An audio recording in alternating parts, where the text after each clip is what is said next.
pretty straightforward. You know, the guitar shit, it's, you know, it's a little stock. So I started trying to introduce some kind of edge to it from the drums. Those things we throw out to each other are complete bullshit. You know, it sounds too stock. It sounds too normal to me. That, I mean, you know what I mean? You're saying this shit so you can get your point across about doing a drum beat. I mean, you know, it doesn't hold any water. To you. It doesn't. I think it's fucking stock. Which part of that is unclear to you? I think it sounds stock to my ears. I mean, you want me to write it down? I think it feels stock, I okay? can't hear you. So I No, when you say, you're telling me what to play right now. You're telling me you should play with what Kirk's doing, and I'm telling you it's stock. Dude, fine. You know what, guys? Why don't we just go in there and just hammer it out, all right? Instead of hammering on each other. I mean, we're in shit moods, and we're not going to get anything All you want done to do is pick today. a fucking fight, and... I don't want to pick a fight. This is so silly. You're just sitting there going, I'm in a really pissy mood, and... And I fucking told you straight up that I was. Right. And what are you trying to do? I'm not trying to do fucking shit. You're just sitting here being a complete dick. You're really helping matters. You're really good at that. I was straight up with you, and I told you I'm in a shit mood, and what have you been doing? Fucking picking at me all night. Come on, guys. We got better things to do, all right? Yeah, I do. I do.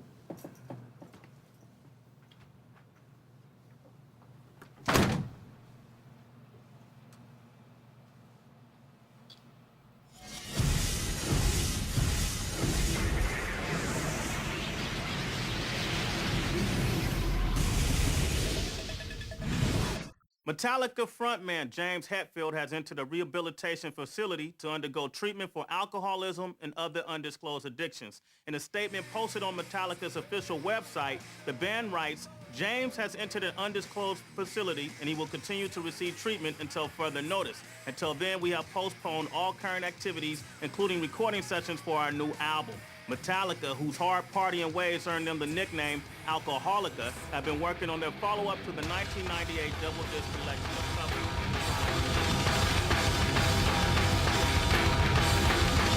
Only do I not know the answer. I don't even know what the question is.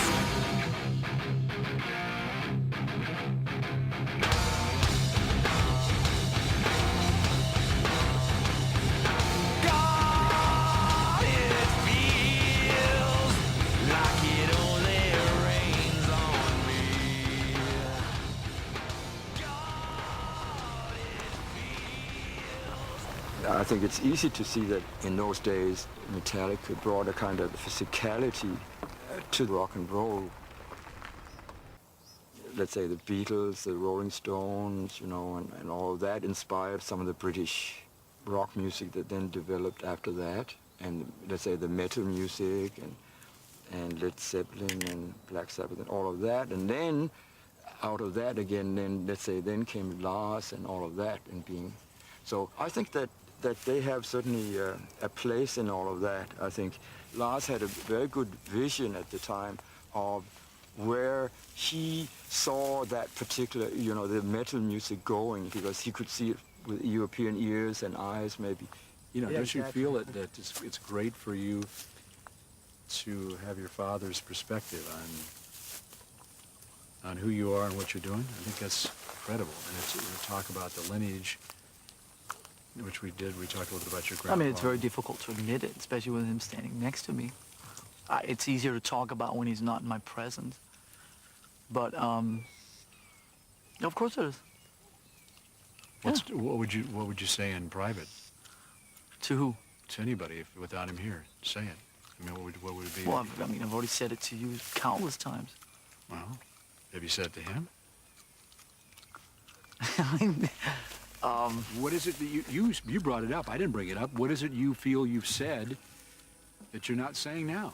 I think maybe in some ways some of the To me, that's fear of status quo comes a little bit from this direction over here. I think that, I mean, there's nothing worse than when I have to go to him and play the new record and know there's something on there that sucks. and he can see right through that in 2.5 seconds flat.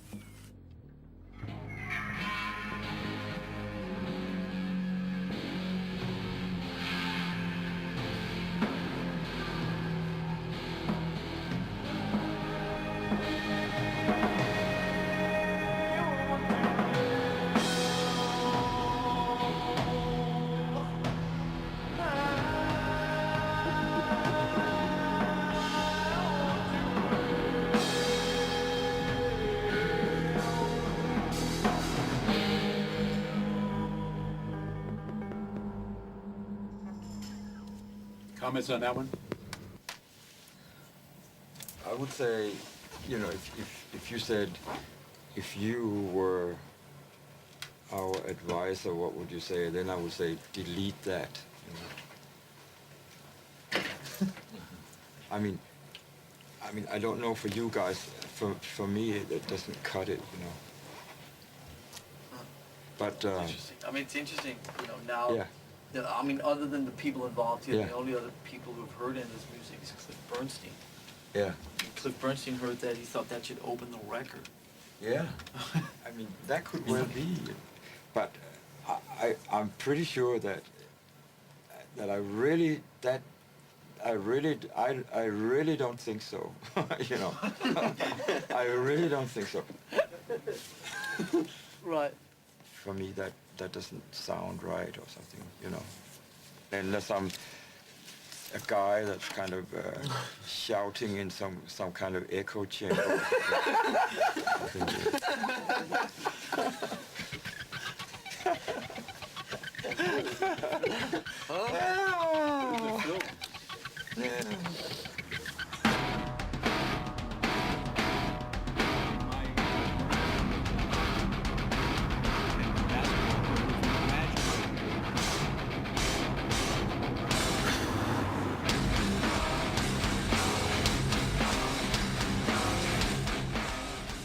So I think one of our responsibilities here is to act like a band is still continuing.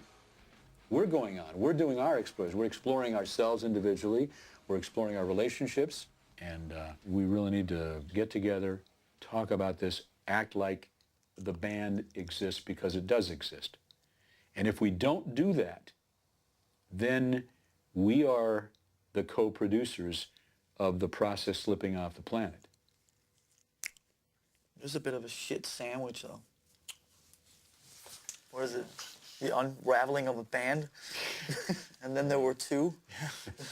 You know, So, a good friend of mine phoned me, and he knew where James was. really? Yeah. He couldn't even imagine James doing anything for 6 months. I'm prepared for the worst. I'm pretty confident that, you know, we will come together when the time is right.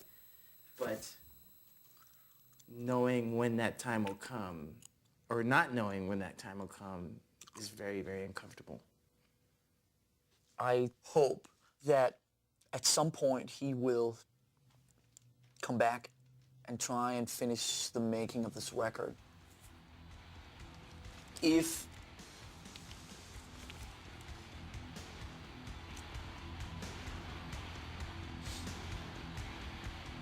he walked away from Metallica, I'm not sure that it would surprise me.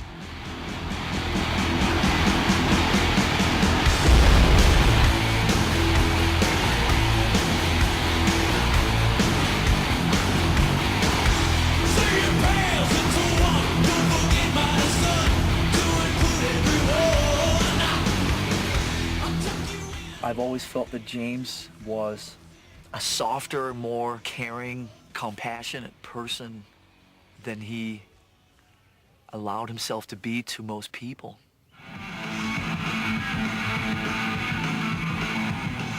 I can remember from the Dave Mustaine days, I mean, when him and Dave Mustaine, these guys, they started like right away with their big, you know, chests beating and their mannerisms, and the whole thing was very much about this kind of like macho, and it was just like I couldn't deal with that stuff. And I mean, looking back on it, I mean, was that 18, 19 years ago? I mean, I just felt so alienated because it was just so far removed from the upbringing that I come from. Well, here's to you, my friends. But then at the same time, I'm starting to realizing now that the sort of depressive things that show up as a result of the alcohol and stuff like that, it was just very difficult for him to communicate from the heart and not hide behind a lot of these different fronts, whether it's alcohol that gives him a false sense of strength, or the front man in Metallica, or, you know, macho bullshit and all that stuff. All right, now you guys are drunk and I'm drunk. Now this is the fun part, man. I want to help him. I want to be there for him, and I want to do the best I can to make him the best person that he can be. So I don't know how the fuck it's gonna play out.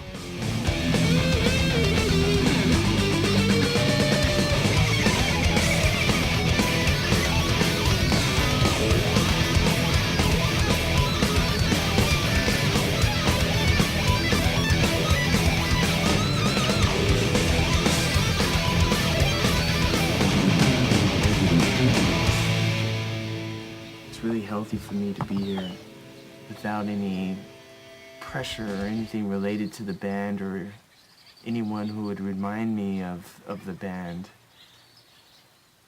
and recognize what's real. Our sessions with Phil really stirred up a lot of things in James that he felt that he needed to address. Mentally, it's really taken its toll on myself, you know, 'cause I'm very worried about him.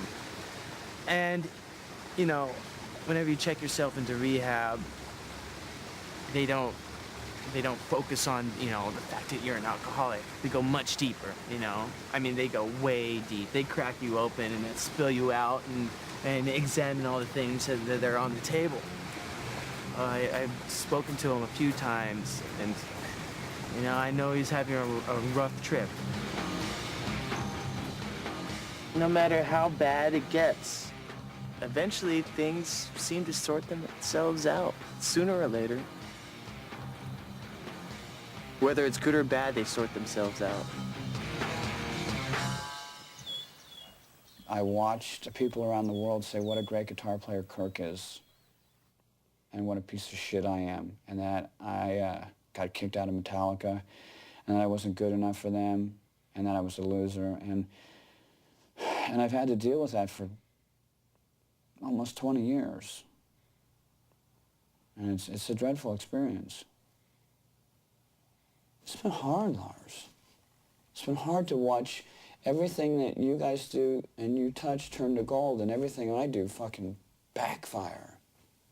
And I'm sure there's a lot of people that they would consider my backfire complete success. You know, and am I happy being number 2? No.